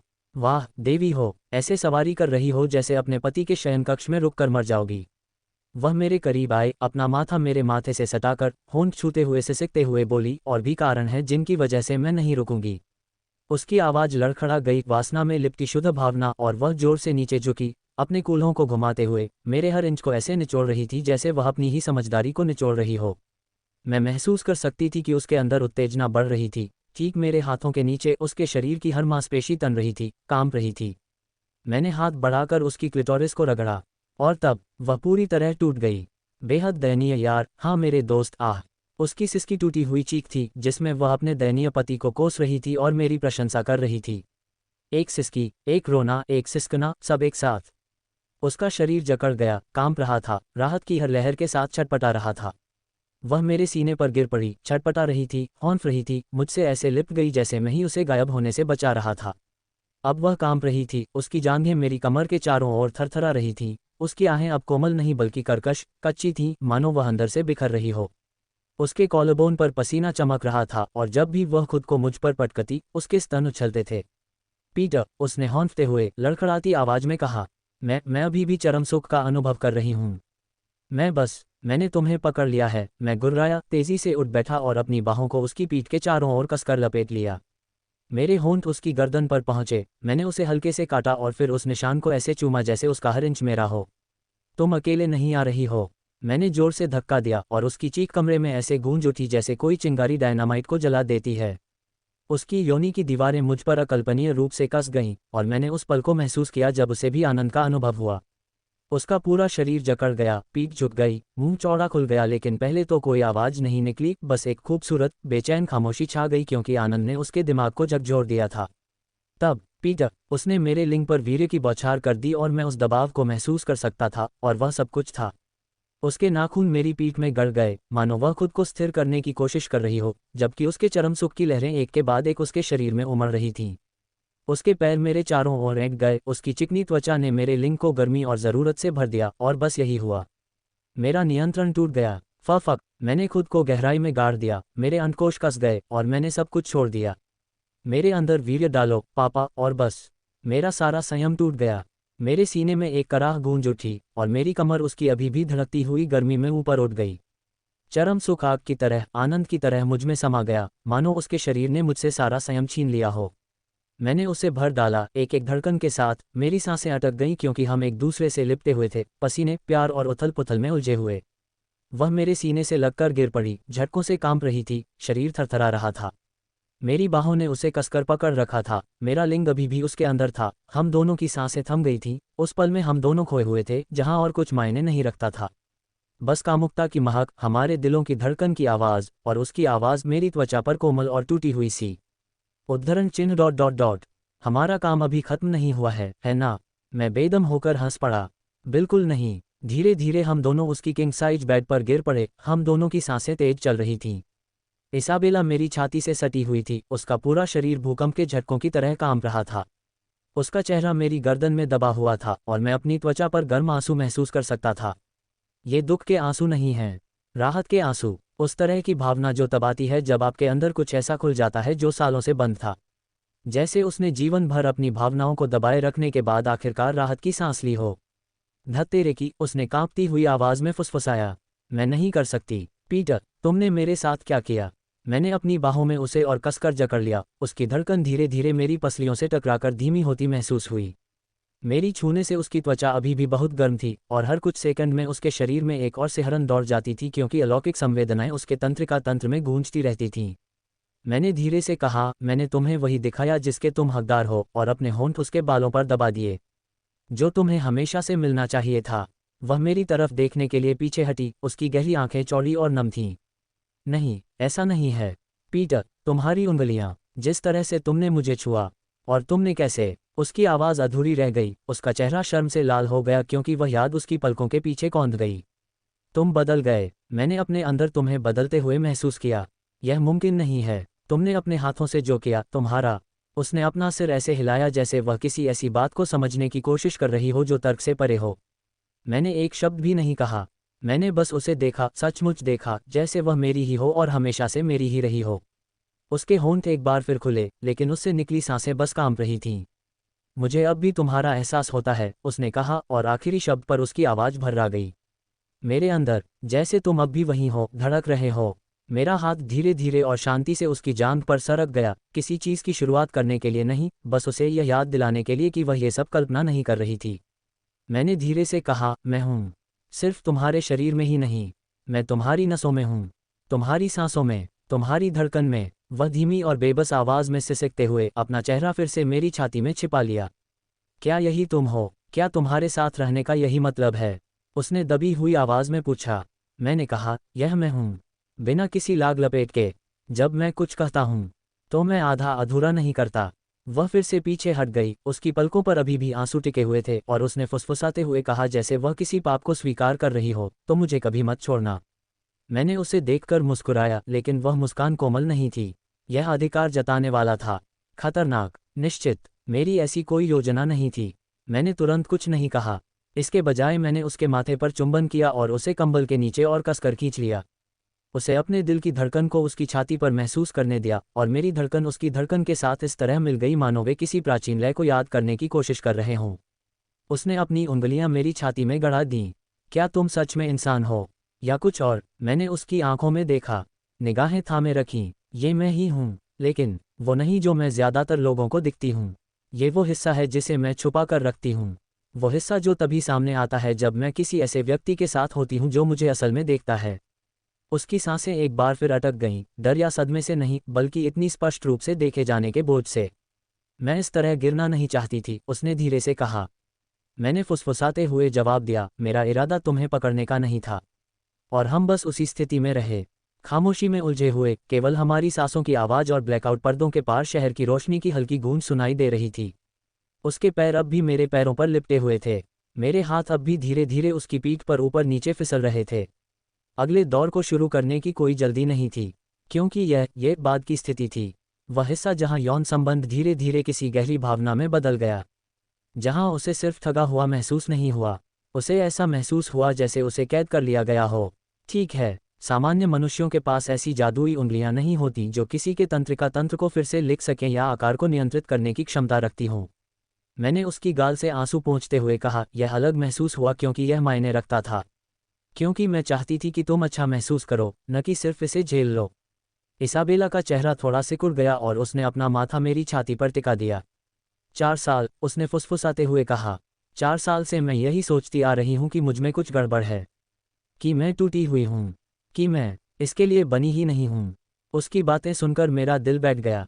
4 साल तक उसके पति ने उसे यह महसूस कराया कि वह किसी काम की नहीं है, सिर्फ इसलिए कि उसे यह सीखने की जहमत नहीं थी कि एक औरत को सही तरीके से कैसे छुआ जाता है। 4 साल तक इसाबेला यही सोचती रही कि समस्या उसी में है। मैंने कहा, तुम टूटी हुई नहीं हो। मेरी आवाज़ इरादे से ज़्यादा कठोर थी। तुम एकदम सही हो। मुझे ये कहते हुए दुख हो रहा है, लेकिन तुम्हारा पति एक घटिया इंसान है जो तुम्हारे साथ एक ही हवा में सांस लेने के लायक नहीं है। उसका चेहरा थोड़ा सिकुड़ गया और उसने अपना माथा मेरी छाती पर टिका दिया। मैं उसके पास वापस नहीं जा सकती, उसने फुसफुसाते हुए कहा। इसके बाद तो बिल्कुल नहीं। मैं ये दिखावा नहीं कर सकती कि हमने अभी जो किया वह पिछले कई सालों में मेरे लिए सबसे जीवंत अनुभव नहीं था। उसकी आवाज़ में छिपी कमजोरी ने मुझे उम्मीद से कहीं ज़्यादा झकझोर दिया। अब ये सिर्फ मिशन या एसपी के बारे में नहीं था। वह बस एक ऐसी औरत थी जिसके साथ मैं रहना चाहता था। अब वह मेरी औरत थी। इसाबेला रोड्रिगेज मुझे ऐसे देख रही थी जैसे मैंने उसकी जान बचाई हो, और शायद मैंने बचा भी ली थी। मैंने उसकी ठुड्डी ऊपर उठाते हुए कहा, तुम्हें किसी भी चीज़ पर वापस जाने की ज़रूरत नहीं है ताकि उसे मेरी आंखों में देखना पड़े। तुम्हें किसी को भी ये दिखाने की ज़रूरत नहीं है कि तुम अपनी योग्यता से कम में संतुष्ट हो। उसने काफ़ी देर तक मेरे चेहरे को देखा, मानो वह ये पता लगाने की कोशिश कर रही हो कि मैं सचमुच में मौजूद हूँ या ये सब कोई जटिल सपना है। मुझे पता है ये सुनने में अजीब लगेगा, उसने फुसफुसाते हुए कहा, लेकिन मुझे ऐसा लग रहा है जैसे तुमने मुझे 4 साल के कोमा से जगा दिया हो। जैसे मैं अपनी ज़िंदगी में नींद में चल रही थी, जब तक तुमने मुझे छुआ नहीं। बिल्कुल यही हुआ, मैंने सोचा। मैंने सचमुच आपके तंत्रिका तंत्र को फिर से लिखा और आपको दिखाया कि आपका शरीर क्या महसूस करने में सक्षम है। मैंने इसके बजाय कहा, यह पागलपन जैसा नहीं लगता। ऐसा लगता है कि आखिरकार किसी ने तुम्हारे साथ वैसा व्यवहार किया जैसा तुम्हारे साथ होना चाहिए था। इसाबेला मेरे और करीब आ गई, उसका पैर मेरे पैरों के बीच आ गया और वह मेरी छाती से लग गई। मैं नहीं चाहती कि यह सब खत्म हो, उसने धीरे से कहा। मैं फिर से खुद को अनदेखा महसूस नहीं करना चाहती। मैंने उसे और कसकर पकड़ लिया, एक हाथ धीरे धीरे उसकी पीठ पर फेरते हुए हर कशेरुका को प्रार्थना की तरह स्पर्श किया। मेरा दूसरा हाथ उसकी कमर पर टिका हुआ था, उसे अपने से सटाए हुए। मैंने उसके बालों पर धीरे से कहा, तुम उस दौर में वापस नहीं जाओगी, न उस सुन्नापन में, न उस खामोशी में। अब तुम अदृश्य नहीं हो, ईसा। मैं तुम्हें देख सकती हूँ, तुम्हें पूरी तरह से देख सकती हूँ। उसने कांपते हुए सांस छोड़ी, हवा रेशम की तरह मेरे सीने को छू गई। तुमने मेरे अंदर कुछ ऐसा छुआ जिसके अस्तित्व का मुझे पता भी नहीं था, उसने धीरे से कहा। उसकी उंगलियां हम पर बिछी चादर के किनारे से खेल रही थीं। मुझे नहीं लगता था कि मेरा शरीर ऐसा महसूस कर सकता है, या कोई मुझे इस तरह से जानना चाहेगा जैसे मैं पवित्र हूँ। तुमने मेरे अंदर कुछ ऐसा छुआ जिसके अस्तित्व का मुझे पता भी नहीं था, उसने धीरे से कहा। उसकी उंगलियां हम पर बिछी चादर के किनारे से खेल रही थीं। मुझे नहीं लगता था कि मेरा शरीर ऐसा महसूस कर सकता है, या कोई मुझे इस तरह से जानना चाहेगा जैसे मैं पवित्र हूँ। मैंने धीरे धीरे और आराम से उसकी कनपटी पर चुंबन किया। तुम हो। उसकी सांस अटक गई। मैं थोड़ा सा हिल गया, जिससे वह पूरी तरह से मेरे ऊपर आ गई, सीने से सीना, दिल से दिल। उसकी नंगी त्वचा अभी भी गर्म थी, अभी भी पूरी तरह से तृप्त होने की अनुभूति से स्पंदित थी। फिर भी मैं इसे महसूस कर सकता था, जिस तरह उसकी जांघें अनायास ही फिर से एक दूसरे से दब गईं। वह शांत दर्द फिर से लौट आया, इसलिए नहीं कि वह असंतुष्ट थी, बल्कि इसलिए कि वह खुल गई थी, जागृत हो गई थी। उसके होंठ मेरे जबड़े से छू गए। पीटर, क्या मैं आपसे कुछ पूछ सकती हूँ? कुछ भी। क्या मैं तुम्हारे लिए सिर्फ एक कल्पना थी, एक जीत, एक औपचारिकता, या तुमने मेरे लिए कुछ महसूस किया? मैंने तुरंत जवाब नहीं दिया। मैंने अपनी उंगलियों को धीरे धीरे उसकी रीढ़ की हड्डी पर फिर से फेरा, गुरुत्वाकर्षण की तरह धीमी गति से, जब तक कि वे उसकी पीठ के निचले हिस्से तक नहीं पहुंच गईं, ठीक उसी जगह जहां उसकी सांसें फिर से अटकने लगीं। फिर मैंने उसकी थोड़ी ऊपर उठाई, जिससे उसकी आंखें मेरी आंखों से मिल गईं। नहीं, ऐसा कभी नहीं। तुम कोई कल्पना या जीत नहीं हो। हमारे बीच जो कुछ हुआ उसने मुझे झकझोर दिया। ये सिर्फ ऊपरी तौर पर नहीं था, मैंने इसे अपनी रग रग में महसूस किया। जिस तरह तुमने खुलकर मुझसे बात की, जिस तरह तुमने मुझ पर भरोसा किया, ऐसा कम ही होता है। तुम कोई सूची या मिशन का लक्ष्य नहीं हो। तुम वो इंसान हो जिसने मेरे अंदर कुछ ऐसा छुआ जिसके बारे में मुझे पता ही नहीं था, और मैं इसे कभी खोना नहीं चाहता। उसके होंठ खुले, लेकिन कोई आवाज़ नहीं निकली। तुमने उन दीवारों को तोड़ दिया जिन्हें मैंने खुद अपने चारों ओर बना रखा था, और मुझे इसका एहसास भी नहीं था। हर स्पर्श, हर पल उसका कुछ मतलब था। तुम मायने रखती हो, इसाबेला। सिर्फ एक मिशन या इनाम से कहीं बढ़कर। तुम असली हो, तुम सब कुछ हो। तो मैंने उसे फिर से चूमा। जल्दबाजी नहीं, हावी होना नहीं, बस परिपूर्ण, संपूर्ण, मानो मैं अपने सारे अनकहे भाव उसके मुंह में उड़ेल रहा था। हर सच्चाई, हर इरादा, हर वो चिंगारी जिसे मैंने अब तक दबाकर रखा था। और जब हम अलग हुए तो उसने कुछ नहीं कहा, बस लगभग न के बराबर सिर हिलाया और फिर से मेरी बाहों में सिमट गई। तभी सिस्टम नोटिफिकेशन मेरी आंखों के सामने आने लगे। डिंग, मिशन पूरा हुआ। इसाबेला रोड्रिगेज की मुक्ति। लक्ष्य, इसाबेला रोड्रिगेज। आयु 34। व्यवसाय, एपी जीव विज्ञान शिक्षक। भावनात्मक स्थिति, 4 वर्षों की यौनोपेक्षा। हताशा का स्तर चरम सीमा पर। मिशन ग्रेड, उत्तम निष्पादन। पहला चुंबन जोड़ 50 एसपी। भावुक चुंबन जोड़ 75 एसपी। शावर सिडक्शन जोड़ 200 एसपी। पहला प्रवेश जोड़ 250 एसपी। एकाधिक चरम सुख प्रदान किया गया जोड़ 300 एसपी। कमरों पर विजय जोड़ 400 एसपी। भावनात्मक सफलता जोड़ 500 एसपी। उसकी काल्पनिक भूमिका निभाना गृहिणी प्लम्बर जोड़ 300 एसपी। मिशन टैग, निषिद्ध प्रलोभन। विशेष उपलब्धि हासिल हुई, यौन मुक्ति। आपने वर्षों की नीरस दिनचर्या के बाद एक महिला का उसके शरीर और आत्मा में विश्वास बहाल किया। बोनस विशेष उपलब्धि जोड़ 200। मिशन पुरस्कार 100 एसपी जोड़ $1000। कुल आय 2275 एसपी। रिश्ते की अपडेट, इसाबेला रोड्रिगेज। शाश्वत भक्ति अनलॉक हो गई। निष्ठा अधिकतम। भावनात्मक स्थिति मुक्त और व्यसनग्रस्त। एसपी का कुल योग देखकर मुझे अपनी हंसी रोकनी पड़ी, मानो जैकपॉट का सायरन बज रहा हो। $2 लाख और कुछ ज्यादा, सिर्फ एक दोपहर अपनी प्रेमिका के साथ प्यार करने के लिए। कमाल है, ये सिस्टम सिर्फ मामूली इनाम नहीं दे रहा था, ये तो पूरी तरह से जिंदगी बदल देने वाला था।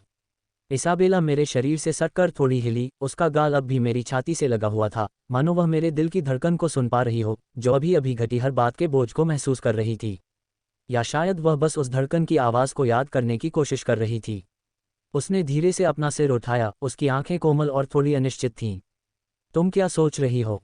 मैंने मुस्कुराते हुए उसके गीले बालों को उसके चेहरे से हटाया। बस, सब कुछ कितना बदल गया है।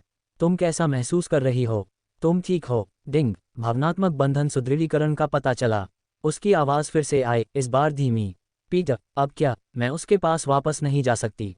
मैं ये सब होने का नाटक नहीं कर सकती, लेकिन मैं तुम्हें भी खोना नहीं चाहती। क्या तुम मुझसे मिलते रहना चाहोगे?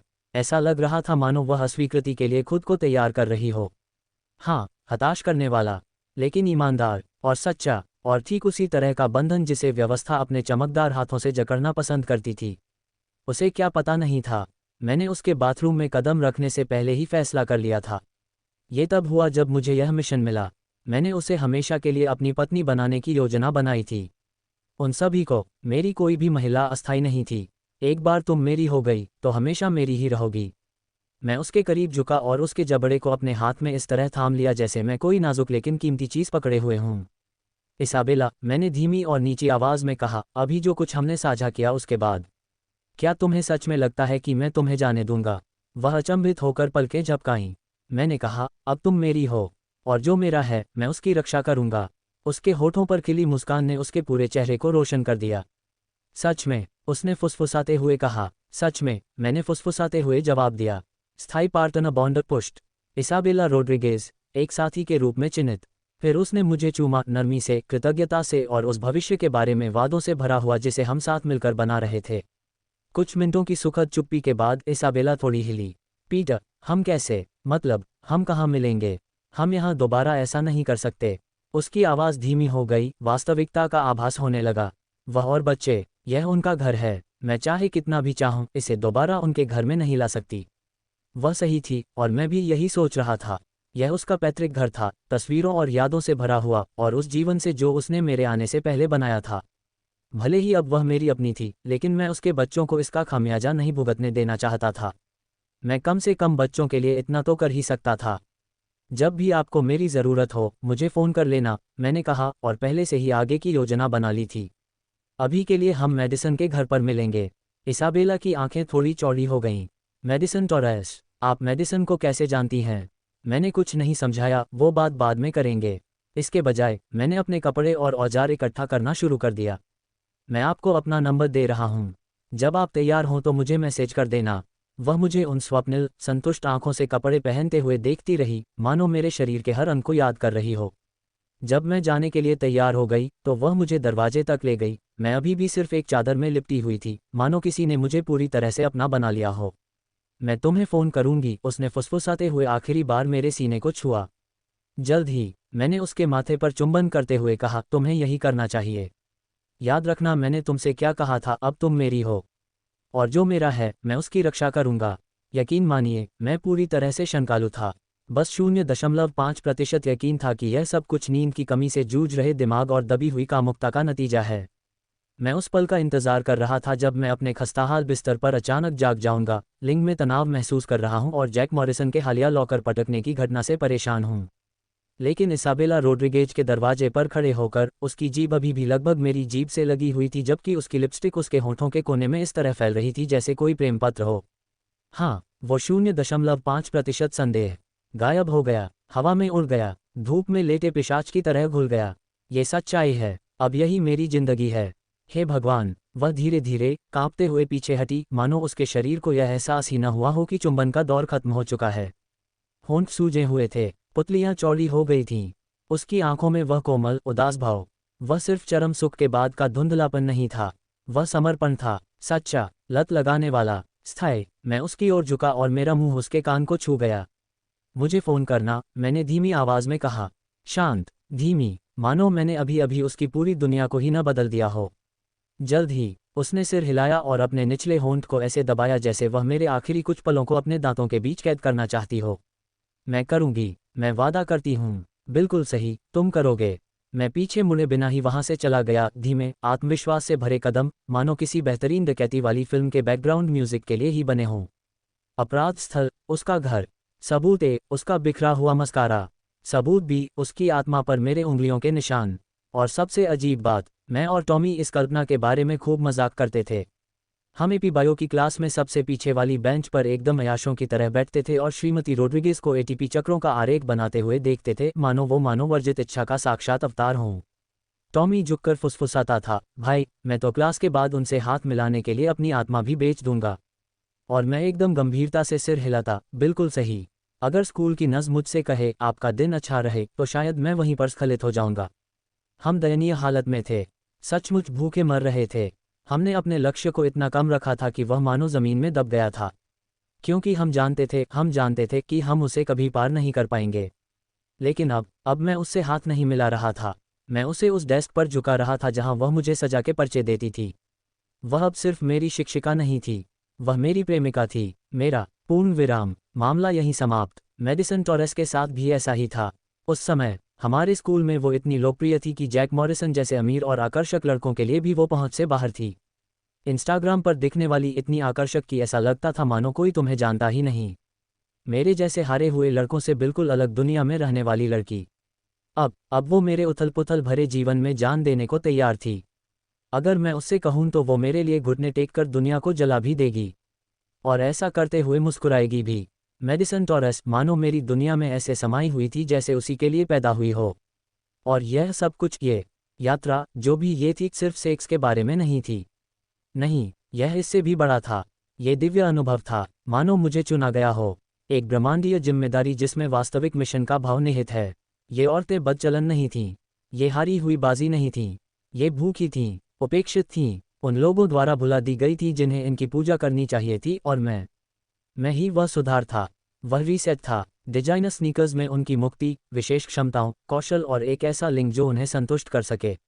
मेरी औरतें, मैं उन्हें वो सब देने वाला था जिसकी उन्हें बहुत चाह थी।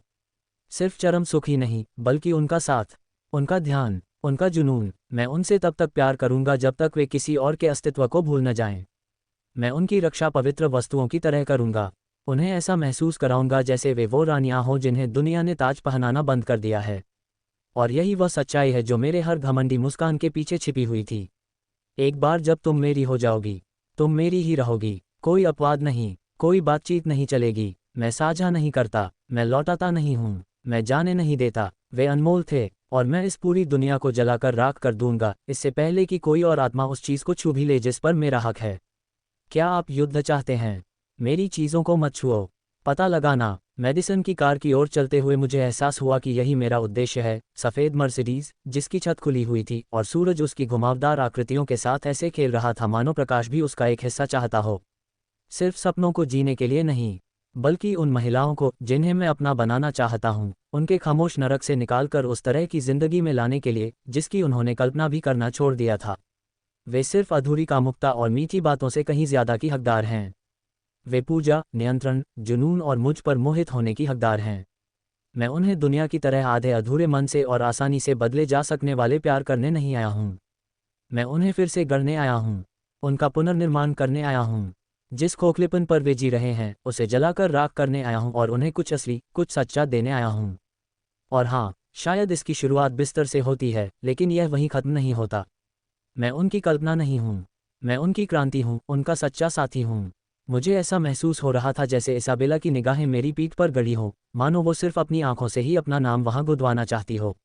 मैंने अपनी गति थोड़ी धीमी कर ली क्योंकि ऐसा करना तो लाजमी था, और उसे विदाई का एक तोहफा देने के लिए मुड़ गई। एक धीमी सी हाथ हिलाकर, मुझे फ़ोन करना कहते हुए मैंने इशारों में थोड़ा सा संकेत किया। उसे समझ आ गया। उसका पूरा चेहरा ऐसे चमक उठा जैसे मैंने उसे जिंदगी का दूसरा मौका दे दिया हो। और एक तरह से मैंने दे भी दिया था। शाबाश बच्ची, मैंने मन ही मन सोचा। मेरे होंठ हल्के से मुड़े। तुम अभी से सीख रही हो। फिर मैंने उस असली आग की ओर ध्यान दिया जो उसके घर से कुछ ही दूरी पर गाड़ी के पहिए के पीछे मेरा इंतजार कर रही थी। मेडिसन, मेरी मेडिसन। जैसे ही मेरा हाथ दरवाजे के हैंडल पर पड़ा, मुझे एहसास हुआ। कार के अंदर का वातावरण भारी था, तनाव और इत्र की महक से भरा हुआ था, और उस तरह की ऊर्जा से भरा हुआ था जो उस आदमी को किसी और के साथ अंतरंग होते देखने से आती है जिसे आप पाना चाहते हैं। उसने सब कुछ देख लिया था। मैंने दरवाज़ा बंद भी नहीं किया था कि मुझे एहसास हुआ कि वह गुस्से, अधिकार जताने और बेहद कामुक भावनाओं के बीच कहीं कंपन कर रही थी। उसके काले बाल, जिन्हें वह हमेशा बड़े सलीके से संवार कर रखती थी, थोड़े बिखरे हुए थे जैसे उसने कुर्सी पर घूमते हुए उन्हें खींच लिया हो। उसकी सांसें छोटी छोटी और अनियमित थीं, और उसका रेशमी डिज़ाइनर ब्लाउज उसकी छाती से ऐसे चिपका हुआ था जैसे दूसरी त्वचा हो। स्कर्ट, लगभग न के बराबर, उसकी मोटी, गर्म और चमकदार जांघों पर आधी ऊपर उठी हुई थी, जिसे देखकर मेरी सांसें थम गईं। उसके हाथ स्टीयरिंग व्हील को ऐसे जकड़े हुए थे मानो स्टीयरिंग व्हील ने ही उसे धोखा दिया हो। लेकिन उसकी आंखें, ओह हे भगवान, उसकी आंखों ने सब कुछ बयां कर दिया। कोई मुखौटा नहीं, कोई संयम नहीं, बस कच्ची, बेताब भूख। बेकाबू, भीगी हुई और भूखी। वह एक ऐसी औरत लग रही थी जिसने घंटों अपने ही दिमाग में जंजीरों में जकड़ी हुई बिताई हो, मुझे किसी और को छूते, चखते और अपना बनाते हुए देखने के लिए मजबूर किया गया हो। और अब वह चाहती थी कि मैं उसे बर्बाद कर दूं ताकि हिसाब बराबर हो जाए। अंदर आओ, उसने धीमी, टूटी हुई फुसफुसाहट में कहा, जिसमें अभी भी किसी तरह अधिकार झलक रहा था। अभी, जिस तरह से उसने ये कहा, अरे यार, मुझे तो दरवाज़ा खोलने का भी ठीक से याद नहीं। मैं यात्री सीट पर बैठ गया, लेकिन इससे पहले कि दुनिया मेरी हरकत को समझ पाती, वो मुझ पर झपटी। लूबाउटिन हील्स पहने पैंथर की तरह सेंटर कंसोल पर चढ़ गई, पूरी तरह से टांगों से भरी, गुस्से से भरी और बेबाक नारीत्व से भरपूर। उसकी स्कर्ट सिकुड़ गई थी, लेस वाली पैंटी गीली थी और मुश्किल से टिकी हुई थी। उसकी जांघें मेरे चारों ओर इस तरह लिपटी हुई थीं जैसे उसने तय कर लिया हो कि मेरी गोद अब उसकी सार्वजनिक संपत्ति है। हे भगवान, मेडिसन, चुप रहो, उसने फुफकारते हुए मेरी कमीज को ऐसे खींचा जैसे उस पर अपना नाम लिख देना चाहती हो। फिर उसके होंठ मेरे होंठों से टकराए, गर्म, गीले, बेताब। जैसे वो मुझे चूमकर फिर से अपना बना रही हो, जैसे वो उस क्षेत्र पर झंडा गाड़ रही हो जिसे वो छोड़ना नहीं चाहती थी।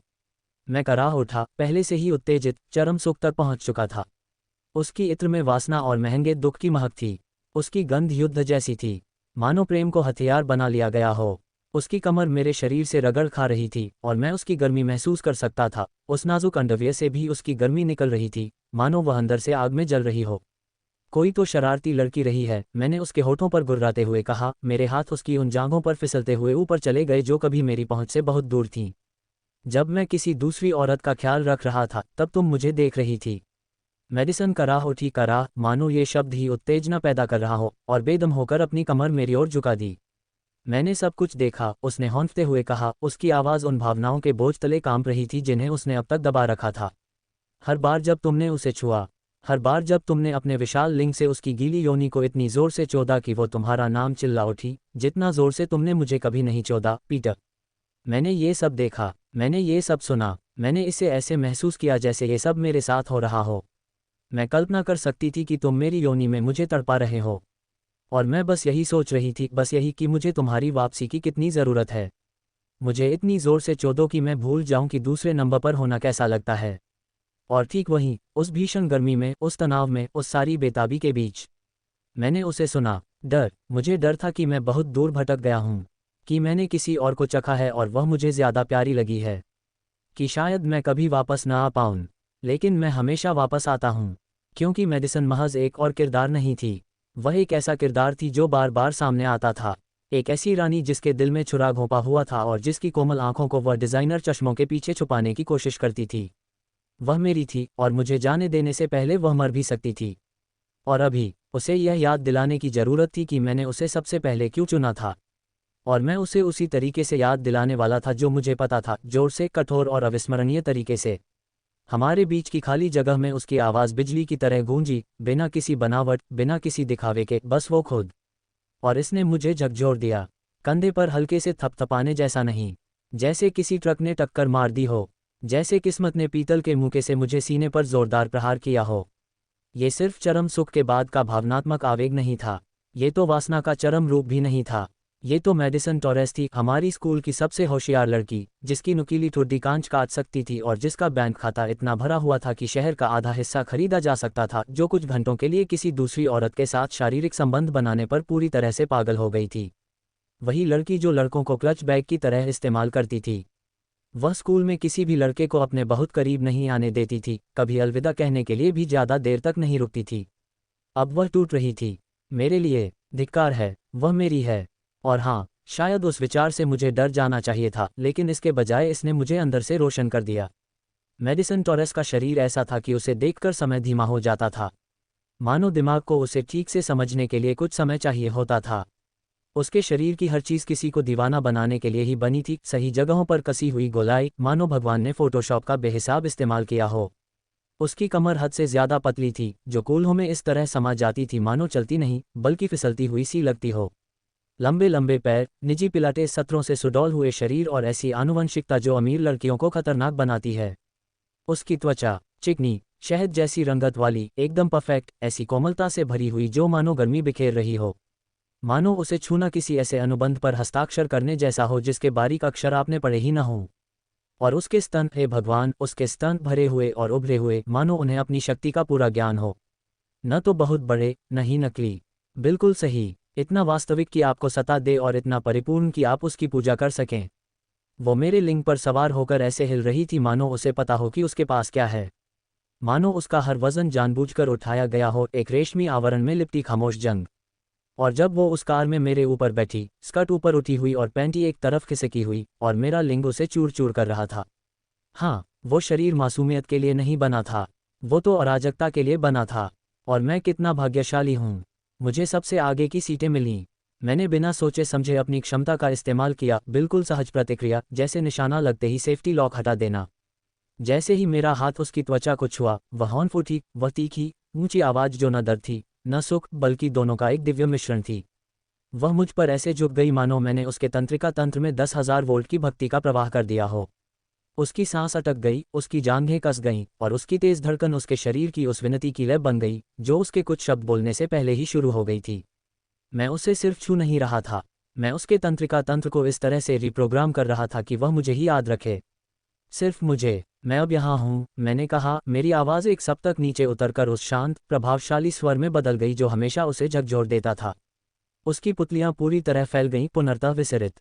जीव विज्ञान मेरे द्वारा उस पर किए जाने वाले प्रभाव के आगे कुछ भी नहीं था। मैं हमेशा तुम्हारे पास वापस आऊँगा, मेडिसन। हमेशा, उद्धरण चिन्ह, और बस इसी तरह हम पागलपन में टूट पड़े। मेरे दोस्तों, अगर आपको नोवेल पसंद आए तो वीडियो को लाइक कर दो, कमेंट कर दो और मेरे चैनल नोवेल एक्सप्लेनर को सब्सक्राइब कर दो ताकि आपको नया वीडियो तुरंत मिल सके।